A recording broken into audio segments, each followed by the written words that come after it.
بسم اللہ الرحمن الرحیم۔ السلام علیکم، میں ہوں عبدالرزاق اور آپ دیکھ رہے ہیں انفارمیشن ہب۔ دجالی فتنہ ایک ایسا فتنہ ہے جس کے بارے میں نہ کہ حضور اکرم صلی اللہ علیہ وسلم نے بلکہ آپ صلی اللہ علیہ وسلم سے آنے والے پہلے انبیاء نے بھی اپنی امتوں کو ڈرایا ہے، اور اس کے بارے میں یہ کہا ہے کہ یہ ایسا فتنہ ہوگا جو تمام فتنوں سے بڑا فتنہ ہوگا، جبکہ حضور اکرم صلی اللہ علیہ وسلم نے بھی ہمیں اس سے ڈرنے کی تلقین فرمائی ہے۔ آج کی ویڈیو میں ہم اسی پر ہی بات کریں گے کہ ایک صحابی جس کی ملاقات دجال سے ہوئی اور اس نے کون سے سوال صحابی سے پوچھے اور کیا کیا نشانیاں بتائیں۔ ویڈیو شروع کرنے سے پہلے نئے آنے والے تمام دوستوں سے درخواست ہے کہ ہمارے چینل کو سبسکرائب کر دیں اور ساتھ ہی بیل آئیکن کی گھنٹی کو دبا دیں۔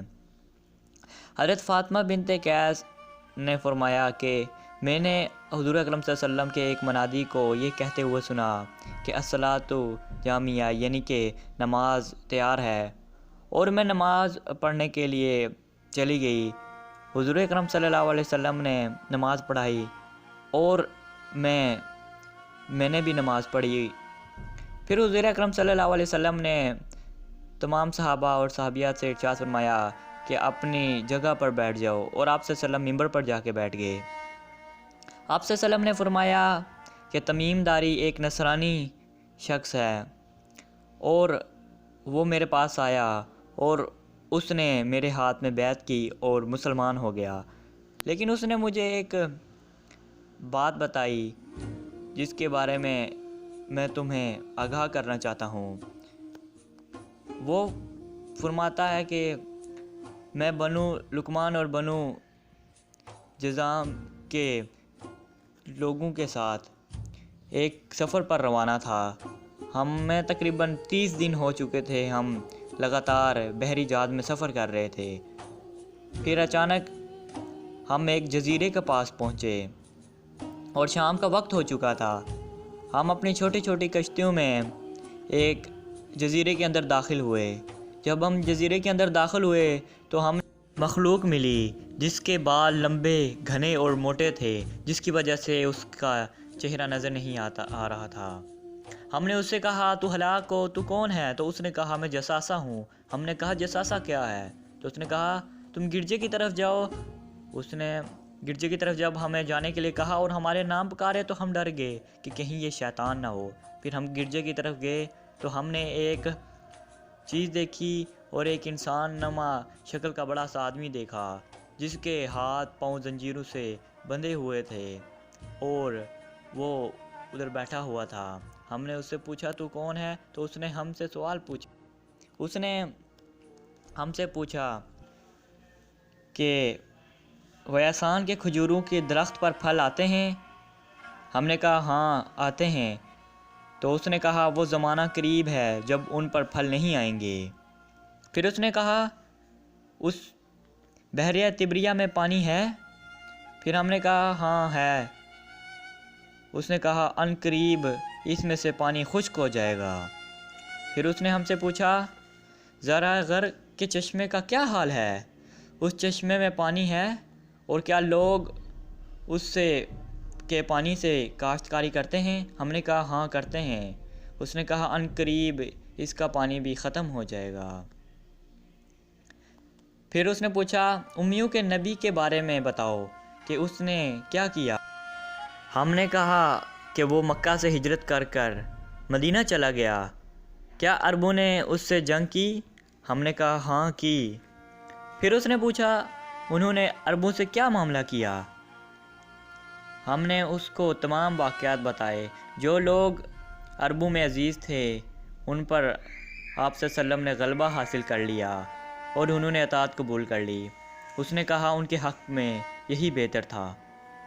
اب پھر اس نے ہمیں کہا اب میں تمہیں اپنا حال بتاتا ہوں، میں مسیح ہوں اور ان قریب مجھے یہاں سے باہر نکلنے کا حکم ہوگا۔ پھر میں 40 دن تک پوری دنیا میں گشت کروں گا، لیکن مکہ اور مدینہ کے اندر نہ جا سکوں گا۔ وہاں پر فرشتے تلوار لے کر کھڑے ہوں گے جو کہ مجھے اندر نہیں جانے دیں گے۔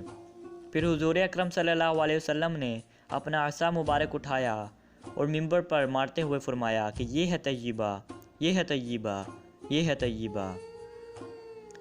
پھر حضرت ابو ہریرہ رضی اللہ تعالیٰ عنہ سے روایت ہے کہ آپ صلی اللہ علیہ وسلم نے ارشاد فرمایا، قیامت اس وقت تک برپا نہ ہوگی جب تک دو گروہ آپس میں جنگ نہیں کریں گے اور دونوں کا دعویٰ ایک ہی ہوگا، اور قیامت اس وقت تک نہ ہوگی جب تک 30 جھوٹے دجال ظاہر نہ ہوں۔ دجال نے جن نشانوں کے بارے میں بتایا ان میں سے زیادہ تر جو جگہیں ہیں وہ اسرائیل کے پاس ہیں، اور ہمیں یہی دیکھنے کا پتہ چلتا ہے کہ آج جو دجال کے پیروکار ہیں وہ زیادہ تر اسرائیل میں موجود ہیں۔ پھر حضور اکرم صلی اللہ علیہ وسلم نے ارشاد فرمایا کہ آگاہ رہو، دجال دریائے شام یا دریائے یمن سے نہیں بلکہ مشرق میں ہے۔ آج ہم مشرق میں دیکھیں تو اس کے جو سب سے زیادہ پیروکار ہیں وہ اسرائیل میں ہی موجود ہیں۔ پھر حضرت ابو ہریرہ رضی اللہ تعالیٰ عنہ ایک حدیث کا راوی ہیں کہ آپ صلی اللہ علیہ وسلم نے فرمایا، آخری زمانہ میں ایسے دجال اور فریب دینے والے لوگ اور جھوٹے لوگ ہوں گے جو تمہارے پاس ایسی حدیثیں لائیں گے جن کے بارے میں نہ تم نے سنا ہوگا اور نہ تمہارے باپ دادا نے سنا ہوگا۔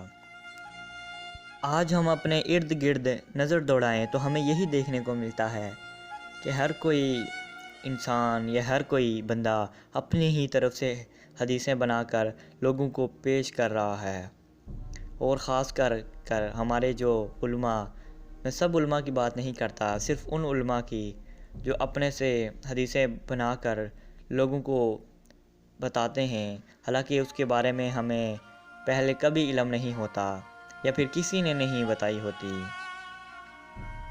اور نہ ہی ہم نے اس کے بارے میں سنا ہوتا ہے۔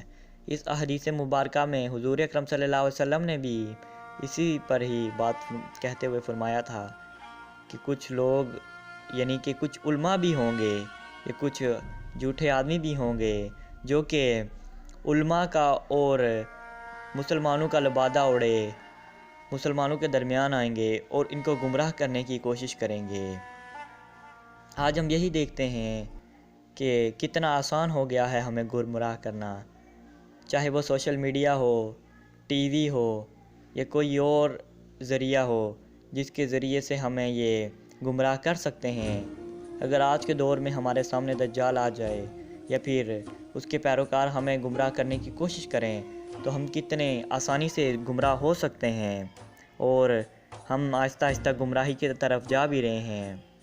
اللہ تعالیٰ سے ہمیں ہر وقت دجال اور شیطان سے پناہ مانگنی چاہیے، کیونکہ یہ ہمارے بہت بڑے دشمن ہیں، اور شیطان کے بارے میں اللہ تعالیٰ نے قرآن پاک میں فرمایا کہ یہ تمہارا کھلا دشمن ہے، اس لیے اس سے بچو۔ اور دجال کے بارے میں حضور اکرم صلی اللہ علیہ وسلم نے ہمیں بتایا کہ یہ فتنہ سب سے بڑا فتنہ ہوگا، اور یہ دجال اکبر ہوگا، یعنی کہ دجالوں میں سب سے بڑا دجال ہوگا، اور اس سے چھوٹے دو دجال ہوں گے۔ وہ پہلے لوگوں کو گمراہ کرنے کی کوشش کریں گے، جب وہ چلے جائیں گے پھر یہ بڑا دجال آئے گا۔ اللہ تعالیٰ سے ہمیں ہر وقت پناہ مانگنی چاہیے اور اپنی اصلاح کرنی چاہیے کہ آیا کہ ہم گمراہی کی طرف تو نہیں جا رہے، یا ہماری آنے والی نسلیں تو نہیں جا رہی، ہمیں جا رہے ہیں گمراہی کی طرف تو ہمیں اس سے ڈرنا چاہیے اور پناہ مانگنی چاہیے۔ اگر آج کی ویڈیو آپ کو پسند آئی ہو تو ویڈیو کو لائک کر دیں، چینل کو سبسکرائب کر دیں۔ شکریہ، السلام علیکم۔